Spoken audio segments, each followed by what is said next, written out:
Amal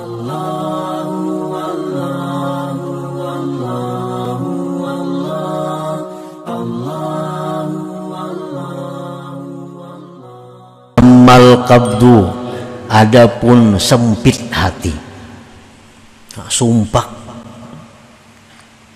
risau, imma bisababin wa imma bighairi sabab. Kadang-kadang kan apakah hati rasa kada karuan. Nah itu bisa ada sebabnya, bisa kada ketahuan sebabnya. Padahal kada ada dicela orang, kada ada kehilangan harta, kada ada kehilangan apa, kada ada. Tapi kenapa hati ini rasa kada nyaman, rasa gelisah? Nah itu bisa terjadi. Amma asbabuhu thalatha, adapun sebabnya sempit hati, adapun sebab-sebabnya kerisauan hati ada 3.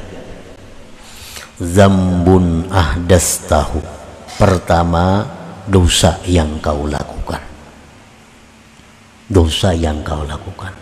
Karena jar Nabi tadi orang beriman itu bila berbuat dosa imbahnya itu sedih. Itu orang beriman. Bila imbah berbuat dosa pasti sedih. Nah jadi kenapa hati ini sedih, hati ini rasa sumpah? Barangkali sebabnya satu, ada dosa yang diperbuat. Nah, ada dosa yang dilakukan. Fala ubudiyah taqtadi an tatuba ila Allah Ta'ala wa tatluba ar-ridha wal halal mimman tazlimu. Maka kehambaan itu menuntut bahwa engkau tubat kepada Allah dan meminta ridha dan halal dari orang yang kamu zalim akan dia. Kalau kita ini susah hati, kalau kita ini gelisah hati, tahu sebabnya karena ada dosa yang dilakukan, segeralah tubat. Itu kehambaan kita menuntut demikian. Segera tubat kepada Allah. Kalau menzalim orang, cepatlah minta halal kepada orang itu.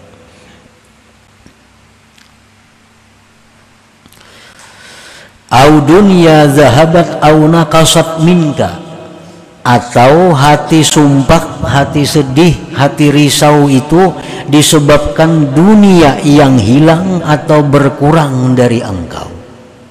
Bisa juga imba ditipu orang, imba kehilangan, imba dapat musibah, lalu hati kita sumpah, lalu hati kita kada nyaman. Nah ini kada nyamannya hati disebabkan kehilangan dunia atau kekurangan dunia.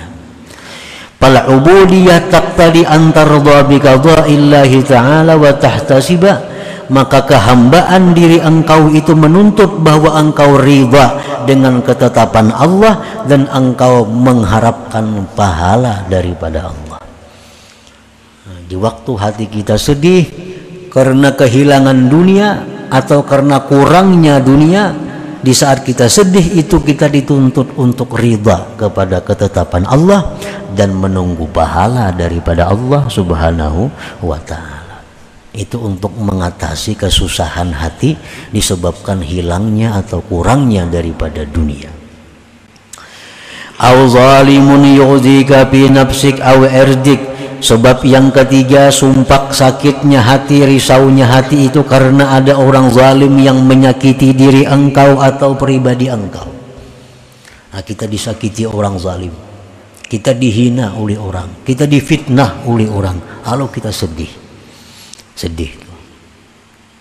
Nah, di saat sedih itu kehambaan kita menuntut antasbira wa tahtamila wa tastaslima ila Allah Ta'ala, menuntut sabar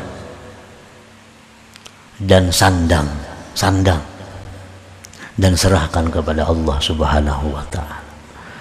Nah, ada orang zalim memfitnah kita, kada usah ke polisi mencemarkan nama baik, kada perlu. Ada misal difitnah orang ini mengadukan ke polisi pencemaran nama baik, itu kada perlu, kada ada untungnya. Nah, kalau kita mencari akhirat, kecuali untuk kejayaan dunia, nah itu terserah aja lagi. Kalau untuk akhirat mengadu ke polisi karena kita difitnah orang, itu kada ada untungnya.